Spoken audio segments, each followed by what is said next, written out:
Well, thank you, everybody. I know it's been an exciting day, busy day. Hopefully you have all enjoyed the keynotes, the breakout sessions, and I am very, very humbled, excited, honored to introduce our closing keynote, my beautiful friend, Amanda Lannard, CEO of Jellyvision, from my hometown of Chi-Town, Chicago. Woo woo! Yeah, more Chicago peeps in here. Go Cubs. I don't know how the Cubs are gonna do today, but they're gonna win. Are they winning? Anyone? I don't know. All right, we'll talk about it at drinks. Amanda is the CEO of one of our leading tech companies in Chicago called Jellyvision. In addition to leading a tech company, she is on multiple tech boards. She is part of 1871, which has been a Chicago incubator for the last at least 20 years that has supported both entrepreneurs like myself and other leading startup companies. And fun fact about Amanda, she is a poker card shark, is from what I hear. So if anybody wants a poker game, maybe don't play with Amanda because she's taking away all your money. But please welcome Amanda to the stage. I am so grateful to have my friend here today.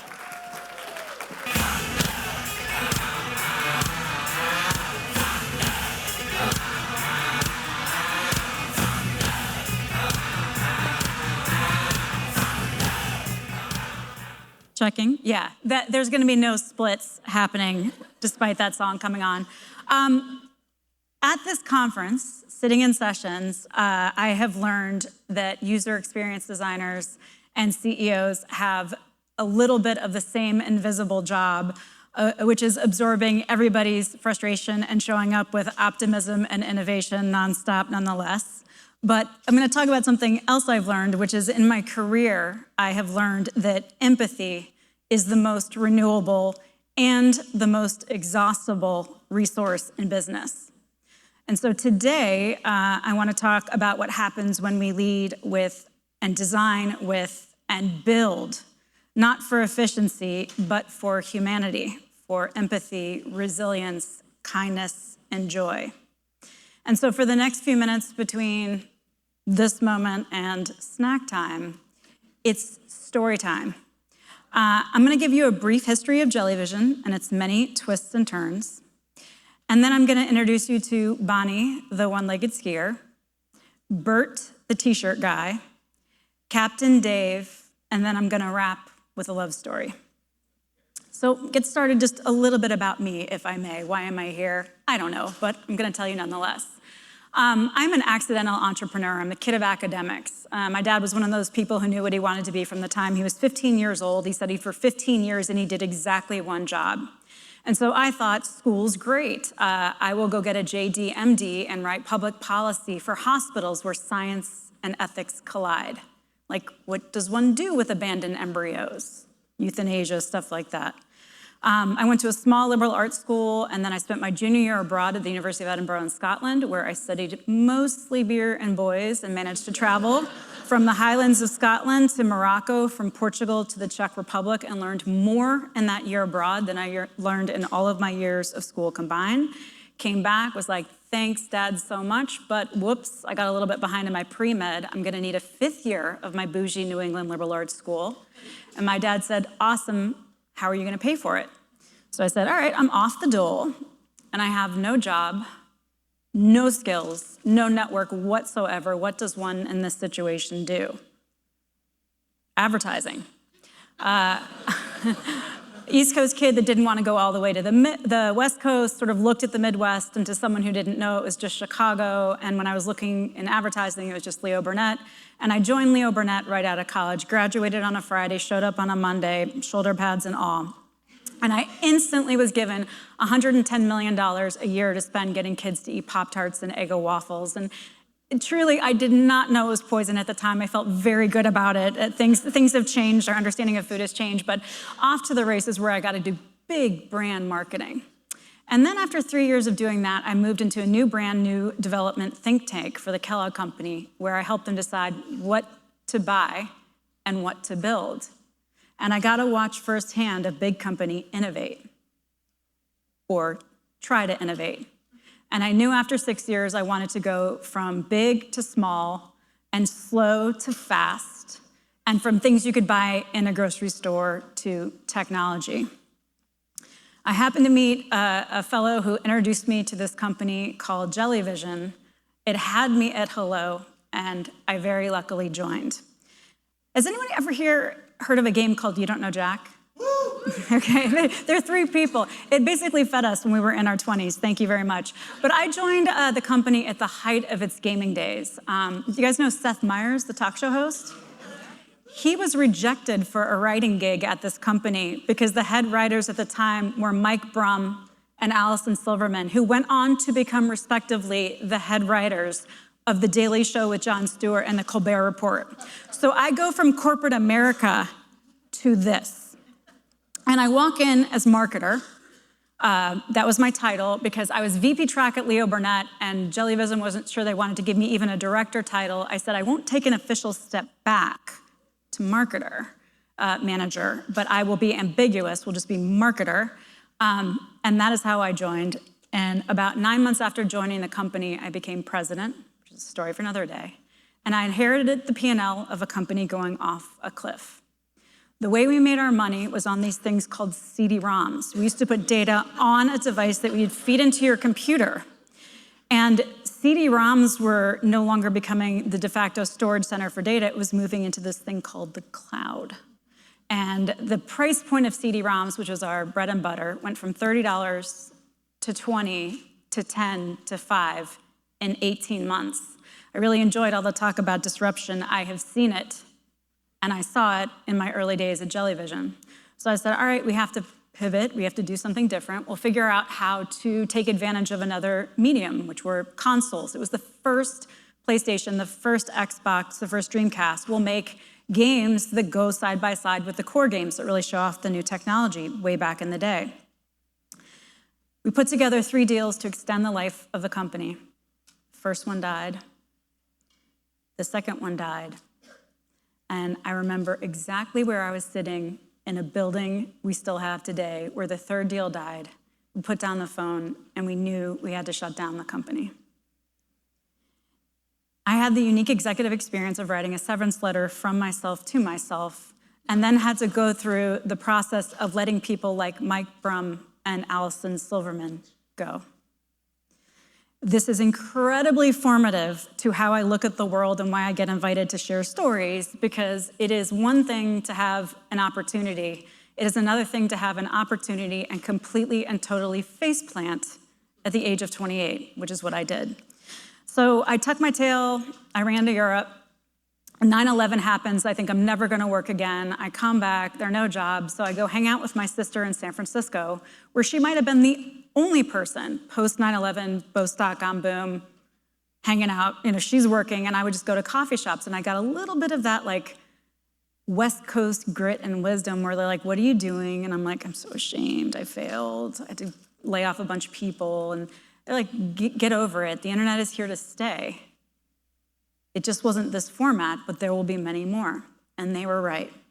So while I was licking my wounds and gathering new perspective, the founder of Jellyvision pulls off a miracle, and he raises a little bit of seed money in Q4 2001, which might have been the only seed money in Q4 2001. And we reboot the company.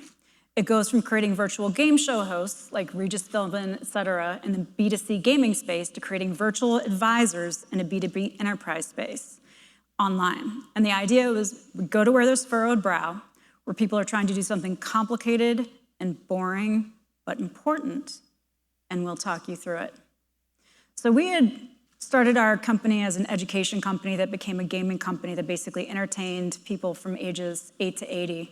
We spent the better part of a decade going sideways, not quite getting traction, but managing to not run out of money.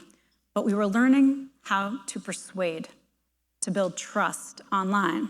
And we operated as a digital agency that did any project that was complicated, boring, but important, helping sell software for AutoCAD, IBM, Eloqua, SAP, IUDs for Moreno. We did advanced directives at one point. And I want to talk about something hard to talk about, death. We did it all, learning how to build trust and sort of simulate a conversation between a virtual host and a user. But it wasn't until 2012, like years in that we finally found our way with something called Alex. Alex is a platform we license to mostly large employers to help them help their employees choose and use their benefits. And to kind of explain the world in which I operate, Ford spends more money per car on health insurance than steel. Starbucks spends more on health insurance than coffee beans, and yet 1 in 4 of their employees would rather literally clean a toilet or be placed on hold than shop for insurance. And so a company that had been a teaching company and then a gaming company and then a persuasion company put that all together to more or less sell math so that employees can make good decisions about their health and well-being. And we've done about $750 million worth of sales profitably and still feel like we're just getting started. And I share all of that with a means to be like, what are the big lessons learned? And I have a few things I want to point out. First thing is, like, I am so grateful for not just the lessons and the outcomes, but the journey. The second is I think we should ban shame from business, just like ban it from the world because it's so unproductive. Discomfort is where the growth happens. And then Jellyvision is a business, which makes sense for this crowd, that got successful not for what we do, but the way we do it. We experience design everything. And I'll try to give you a couple quick examples before I move on. But we were really inspired by games that have Easter eggs, like these little moments of delight. And we brought them into our product. So at a moment where we're asking you to commit to a level of insurance for life insurance, which is basically going, at some point I'm gonna die and leave people I love behind. It's a very stressful moment. We have, are you ready to go? Do you need more information? Or would you like to listen to soothing chicken sounds? 17% of users elected to listen to soothing chicken sounds, and it's literally one of our employees making what sound like soothing chicken sounds.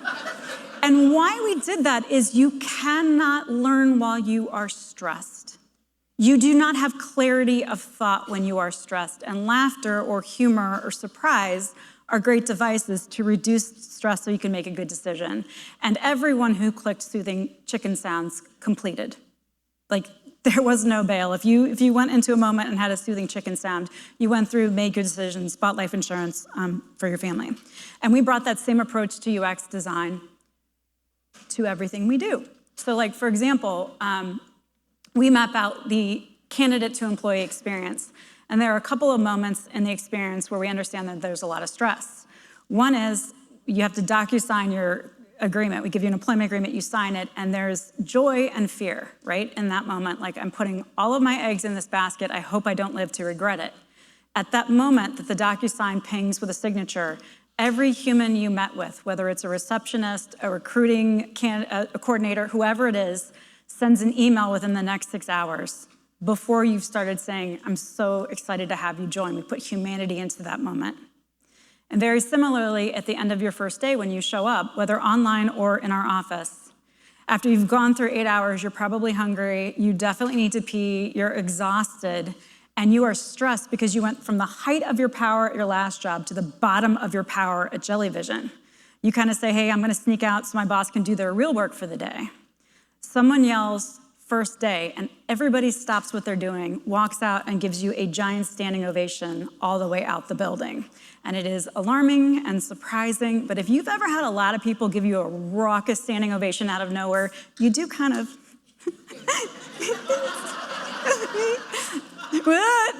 but good. And then it happens again at the end of your first week. And that is how we bring UX into experience of day-to-day habits and activities. Examples, but like if I were to sum it all up, what is the lesson of my experience to date? 25 years at one company. It has to come through the story of Bonnie St. John. Does anyone here know Bonnie St. John? Excellent. She's real, this is a true story, but I might embellish or get things a little bit wrong, and I just want to pay creed where creed is due. I heard Bonnie St. John at a conference, similar to this. She walks out on stage. She's got her arms up in the air. She's a 54-year-old African-American woman, short bob, brightly colored jacket on, super pretty floral skirt. And then she had these patent leather canary yellow pumps on one leg and on the other was a Terminator-like prosthetic. And I'd never seen those like fabulous shoes on a prosthetic before, but she walks out and she's like, she's Bonnie St. John. And Bonnie St. John's consulting company is called Courageous Spirit, Inc. And I was like, oh, settle down, Bonnie. Just, bring it down. It's the perfect name for this woman's company. She was born with a severely disabled leg, and at 18 months, without means, she had her leg amputated several inches above the knee. So she's a toddler without amazing PT or amazing prosthetics, and nothing slowed this woman down. She went on to get multiple degrees from Harvard, became a United Nations peacekeeper, worked with the Clintons, advises heads of state, incredible woman. But the most impressive thing that Bonnie did, to me, was at the age of 14, she learned how to ski. And by the age of 17, she was good enough that she qualified for the Paralympics in downhill racing. And Bonnie is an amazing storyteller. When she talks about, she wasn't even sure she was gonna go. Her church had to raise money so that she and her mom could both go because she was a minor. And then she goes to Germany. It's the first time out of the country, and she's skiing, and you get to the top of the mountain, and the wind is howling, and it's biting your face.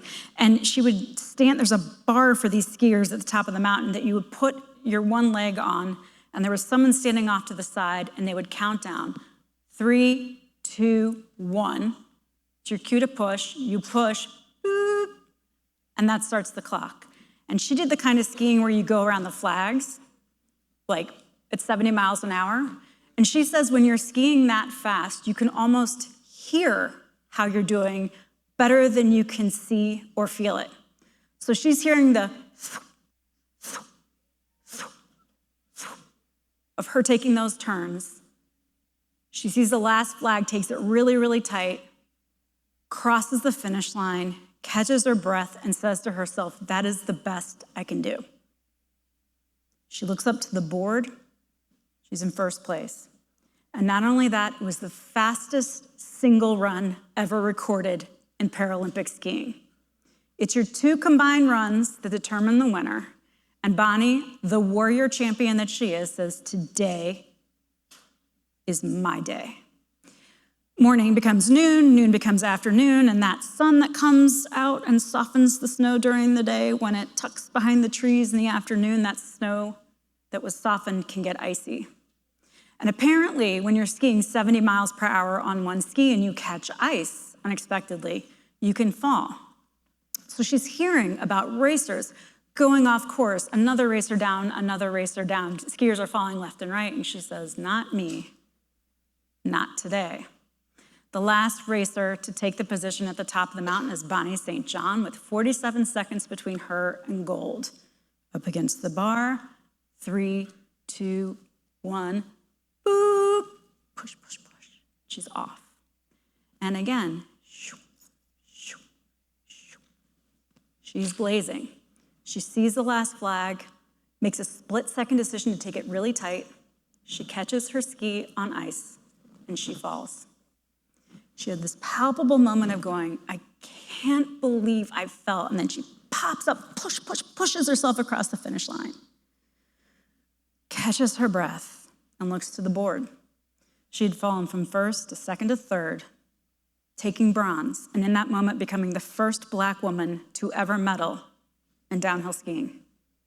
But Bonnie being Bonnie, she couldn't help but reflect that that moment of sitting there and going, I can't believe I fell, is the time that cost her the gold. And so her lesson, which was briefly on a Starbucks cup, was this: everyone falls down, winners get up, gold medal winners get up the fastest. Without resilience to pop back up, the humility to learn the lessons the falls are trying to teach you. You hear 8 racers are down in front of you, you might want to go wide on the last turn. And then bottomless optimism and a great sense of humor. Jellyvision wouldn't be alive today, and I wouldn't be here telling you other people's stories, but we still have 3 to go. So, story number 2, Bert the t-shirt guy. Again at a conference. I go to a lot of conferences. I always want to be learning. I work with comedians. It's not a brag, it's a fact. I'm not one of them, but I work with funny people all the time. And so when I go to a conference, I'm there to learn. I want to hear from Mark Cuban. I want to hear from Jason Fried. I want to hear from, titans of industry. And Bert Jacobs walks out. He has a t-shirt on that says, "Not all who wander are lost," shorts, and a backwards baseball cap. And I remember thinking, oh, boo, it's like comedy hour. I don't need that here. And it turns out he is one of the most engaging speakers I've ever seen. He is the CEO of a company called Life is Good. They make t-shirts, like really simple graphic tees. They used to have a shop in Midway for our Chicagoans. But it's just like, it's a $250 million apparel company that was based on the idea you can make nice products and do good in the world at the same time, right? And Bert tells all these insane stories. Like, he's one of 6 sons to a single Boston mother. The whole company started because he and his brother used to go to the Jersey Shore and they were tired of never having enough money for pizza. So they literally made up a sign that said, buy a t-shirt, feed 2 hungry guys, printed up 50 t-shirts and made like $500. And they're like, this is the best thing ever. And from that came this powerhouse of an American-made apparel company that does huge amounts, equal amounts of social good as it does profits. And lots of stories, lots of success. He's just an amazing entrepreneur. But the story that stuck with me is what he told about the Boston Marathon bombing. And by the time he got to the story and he talked about it, the oxygen dropped out of the room. There were 800 people and it went dead still because he was such a likable guy and you could see how much Boston meant to him. And he talked about where he was when the marathon bombing happened. He was at a game, a baseball game, and he found out about it the same way everybody else did, which was CNN. And his first thought was, oh my God, my city. And his second thought was, oh my God, my company. Because they were a Boston-based t-shirt company, he had 51 employees at the finish line handing out t-shirts to finishers of the race. So he is like stuck. The city is shut down right away, like to traffic, car traffic, whatever. So he runs from the ballpark to a ground zero base camp they set up in a bookstore 6 blocks away from where the bombs went off. And he calls, like, everyone has to show up because I need to look at you and see if you need physical, mental, or social support at all. 50 out of 51 employees check in. 1 is MIA. Bert runs to the hospital to try to figure out just if the patient's there. They will not give any information. It's Amber Alert. He's like, all right. He runs to the office. He gets paperwork to figure out, next of kin information, emergent contact information, prove that he's the employer, runs back. Sure enough, the employee is there and he's able to get in to see him. And Bert put a picture of this guy on the Jumbotron. And what you saw was like a 34-year-old guy in a hospital bed, in a hospital gown. He's got one of those neck things on. He's not intubated, but he's got a neck brace on, so he's kind of looking down like this. And this man is covered in shrapnel wounds. Shrapnel wounds. So Bert flashes the image and he walks in, he's like, oh my God. And the guy's like, no, Bert, I feel so lucky, what can I do? Bert's like, what? What do you mean lucky? He goes, first bomb goes off, I don't know what's happening. Second bomb goes off, I hit the ground. And when I open my eyes, I look to my left, I see a downed child. I look to my right, I see people missing limbs. Arm, leg, I'm still here. I feel so lucky, what can I do? Bert says, I don't know, but I'm on it. Next day, he calls an all-hands meeting and 350 employees show up to brainstorm an answer to the question of what do we do? And right away, they're like, well, we make t-shirts. We should make t-shirts. Bert's like, yes. And they're like, well, Boston Strong as a tagline went viral right away. We should do Boston Strong t-shirts. Bert said, Boston Strong is kind of this like statement of you messed with the wrong city. We're more about hope and optimism. Is there something we could do that's more us? And somebody came up with the idea of a t-shirt that on the front said Boston, and on the back it said, nothing is stronger than love. And these t-shirts were printed up and put all over storefronts of Boston. And every single penny of proceeds, not profits, but proceeds, went to buy prosthetics for victims of the bombing. The company literally helped put the people of Boston back together. I heard that story, and I thought, what must it have felt like to be an employee of that company on that day? And it created a fissure in my brain that helped me understand that there is a brain and a heart to business. That was not a good business decision. That was an incredible company decision. And so as we get intentional about strategies and community and culture and products, just encourage you really to think about it's not always just the head. Sometimes, so importantly, it's the heart. And oh my goodness, what communities can do when you take great action and great intent and put them together. Halfway there, doing okay? Okay. Third of four. It's my Captain Dave story. And I'm gonna bring it all together. I'm gonna tie it up with a bow. Hang in there. I'm gonna tie it up with a bow. I am. This book,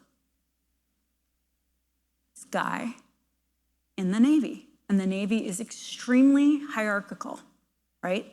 You can work your whole life and not have a chance to get to the top because what the top is becoming a captain of a boat. That's like the CEO of a boat.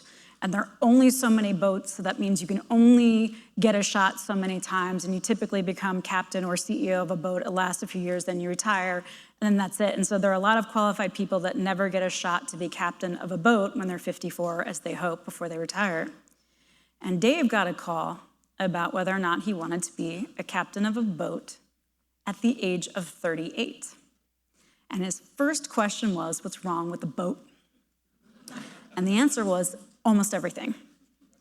There are two key ways that the Navy measures success or health of a boat.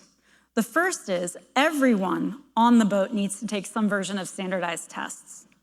And they had a massive number of failing scores every year. And the other way the Navy measures the health or success of a boat is by who re-enlists in the Navy after their tour and who re-enlists for that boat. And the answer for the USS Endeavor was 0 and 0. Like nobody wanted anything to do with this boat. And Dave thought about it and he talked with his wife about it and he decided, I will take on this challenge. And he walks into the worst performing boat in the history of the Navy. And everyone's like, what do we do? Where do we go? What's up? What's your mark gonna be? And he's like, nothing quite yet. And he goes around and has a one-on-one with every single of the 160 people who are serving on that boat. Everybody, from the top lieutenants to the dishwashers, everybody. And he's saying, what is your sense of our problems, and what are your thoughts on how to fix them? What are your ideas? What are your concerns? What are your hopes? Let's get it all out. And one of the guys said, sir, you are a captain. I don't know why you're talking to me. This is kind of weird, I'm uncomfortable. And Captain Dave says, the people closest to the problems always have the best ideas. I would like to hear yours. And the guy says, well, I barely got a GED. I came here to get college money so that I could finally go to college, and I thought I'd get technical skills, but all I do is paint the boat. I'm painting the boat 6 times a year. If you would just replace the bolts that are currently bleeding rust all over the boat with stainless steel, you wouldn't have to paint the boat 6 times, and I could do things that add value to the Navy and to me. Dave makes a note and later follows up on it. And now stainless steel bolts are standard in the Navy because a guy with barely a GED gave the idea to Captain Dave. Another guy was saying, sir, all work and no play makes Jack a dull boy. We have no joy on this boat. And Captain Dave's like, well, what would be joyful to you? And the guy says, I don't know, like an open deck barbecue? It's like, I have budget for that. We can absolutely do that. So on the day of the first barbecue, music's playing, the grills are fired up, people are milling out in good spirits, and the service men and women, the untitled, get in line. waiting to get their food, getting their plates, and then they go sit at various tables. About halfway through the line, the officers, the lieutenants and such, come sauntering out. They cut to the front of the line. They get their plates, and they go sit down at an officers-only table. When the line is down to about 10 or 15, Captain Dave comes out, he walks across everybody, and he goes up a ladder to the sort of upper deck, and he looks out over a crow's nest. So he's just sitting there watching, just watching. And one of the lieutenants comes over and goes, sir, you're the highest ranking person, you cut the line, you've earned it. And Dave says, no, thank you, please enjoy your food. When the line gets down to 5, Dave comes down, he gets to the back of the line. He has the last plate served. He takes it and he goes and he sits in the middle of a table with only servicemen and women. He does not send an email, do a poster, do a training, nothing. Just sat and ate his meal. Next month, another barbecue, music's playing, grills are flaming. The servicemen and women get in line. Dave saunters across, hey, how's everybody? He goes up the ladder, to the crow's nest, leans out, looks over and watches. 10, 15 minutes later, the officers saunter in. They get to the back of the line, last ones to eat, and there is no officer's table. Everybody takes their plate and intermixes with the servicemen and women. And after a 2-year leadership stint, the passing scores were at 76%. 70 is all you need. They were at 76%. And 100% of the people on that boat not only re-enlisted in the Navy, they re-enlisted for the USS Endeavor. So I was like, what is this trying to teach us about this crazy modern world? We all care so much about results, but actions speak louder than words. As a leader, as a contributor, what you do is more important than what you say. Those closest to the problems always have the best solutions. That is the power of curiosity, of listening, and of humility. There's a difference between confidence and competence. And very often, competence gets outsized reward against competence, but those both can be measured, and with great confidence actually comes great humility. And boy, if there's a lesson in this story that is so applicable to anybody struggling with AI today, it's not what Dave knew, it's what he could figure out, because businessing is a team sport. He used everyone to get the best ideas and was completely secure in saying, you know better than I. I don't know how many CEOs really do that. You know better than I. Give me your ideas so we can make the best decisions. But that is Captain Dave. And for the final story, I'm going to tell you a love story. My love story with Southwest Airlines. I love my family more than life itself. Not just the children I made, but the siblings I have. We are so, so lucky in that we deeply love each other, but we are scattered across the United States like we can't stand each other. I mean, like literally, California, Chicago, Nashville, we just look like magnets repelling each other. But we all love our grandma, my Grandma Jean, and it was her 85th birthday, and she was doing poorly. And so we made the plan that we were gonna all come in from all over the country to surprise her for a Saturday morning brunch on the day of her birthday, right? So everybody books their tickets, they book their tickets, and I'm just in Chicago, and all I have to do is get to Pittsburgh, right? Just to Pittsburgh. But kind of being a little bit of a maniac, I go, I will get to Pittsburgh, but first I'm gonna do a quick trip to Los Angeles, do some work, and then I will go to Pittsburgh. What could go wrong? What went wrong is that the LA plane I was planning to take to get a connecting flight to Vegas to get to Pittsburgh on time to meet up with my siblings, a bird got sucked into the engine and down the plane. And that is called an act of God, is considered an act of God, and they don't have to rebook you, and you just have to sit and wait. There's no obligation. And so you're just sitting there, and I'm watching the window for my connection in Vegas get more and more close. I'm like, I'm running out of time here. So I call Southwest Airlines, and all I'm trying to do is seem calm because there's no point in riling these people up. I said, look, weird thing has happened, totally no big deal, but I was really hoping to make it to Pittsburgh. I'm trying to get to Pittsburgh for my grandma's birthday, my bad. But I think I'm gonna miss the flight, and because it's the last flight of the day, I just don't wanna get stranded in Vegas. There's another flight to Chicago in 45 minutes. I will pay you whatever you want. I see there's availability. I'll pay you whatever you want. Should I just book a trip home and then figure out how to get to Pittsburgh tomorrow, or what do I do?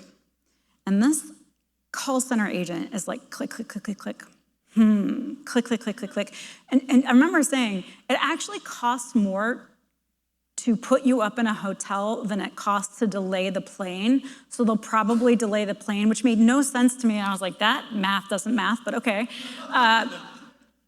And she's like, just stay the course. I'm like, just stay the course. She's like, just stay the course. I'm like, okay. So I do what you do in those moments. You let go, let God, you resign to travel gods, and you go to the bar. So I'm at the Vegas bar. I ordered a drink, or not Vegas, excuse me, LA bar. I order a drink, it has not come yet. And I hear myself getting paged. And Amanda Lannert, please come to gate 11. I go to gate 11, this flight for Detroit, whatever. And I'm like, I'm Amanda Lannert. Amanda, yes. Do you have any checked bags? No, I'm not a maniac, I don't check bags. Amazing. Dorothy from our St. Louis call center was really worried about you missing your grandmother's birthday. If you get on this off-record locator trip right now, we're gonna get you a connection through Detroit and you will get to Pittsburgh at about the time you would have if your original flight were on time. So I did, and I did. And the reason why I tell this story, it's like 1,200 people. I've told the story over and over and over and over and over again, is not because the business did what is in the business's best interest, which is not to delay a plane or put me up in a hotel. She did a little bit of work looking for an off-record locator trip. It's no big deal. But Dorothy, St. Louis, worried grandma's birthday. I have never seen a company so potently deliver proof of listening and caring. Okay? And that is completely something that can be bottled up and automated. We can constantly deliver proof that we have listened and we have cared. And I think it points us to the most forgotten fact in business. The most forgotten fact in business, this is according to Chip Connolly.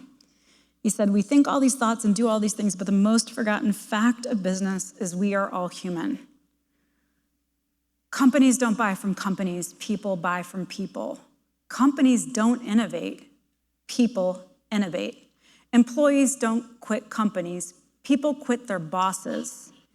Growth doesn't happen in spreadsheets, growth happens in trust. Design isn't how something looks, it's in how someone feels using it.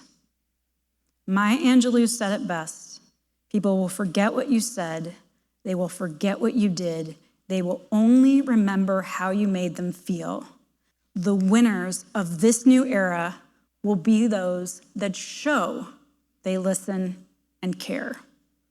The end of the day, data guides us, but only humanity moves us. So go build, lead, test, optimize, listen, like it all matters, because it does. In a world full of algorithms, empathy is what will keep us irreplaceable. It will make us human and relevant and valuable and meaningful, no matter what the AI overlords have in store. Thank you.